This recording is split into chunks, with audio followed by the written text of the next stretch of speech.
నా చేతిలో ఉన్న ఈ మొక్క పేరు క్రిస్మస్ క్యాక్టస్. పూలు చూసారా ఎంత అందంగా ఉన్నాయో.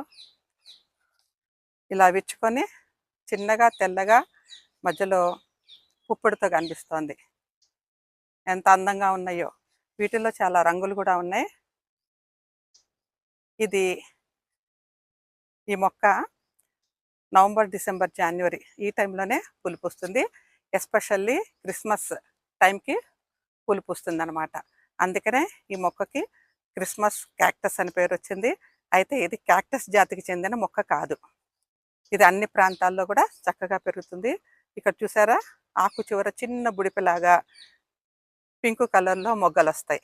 ఈ మొగ్గ పెరిగి ఈ రకంగా అవుతుంది. ఈ మొగ్గ పుష్పించి ఇలా అవుతుంది. ఈ మొక్కను పెంచుకోవడం చాలా సులభం. చిన్న 2 అంగుళాల ఆకు తుంపి పెడితే మనకి బోలెడన్ని కొత్త మొక్కలు వస్తాయి. ఈ కణుపుల దగ్గర అంతా కూడా మొగ్గలు వచ్చేస్తాయి. కణుపుల దగ్గర అంతా మొగ్గలు వచ్చి చాలా చక్కగా అందంగా బాగుంటుంది.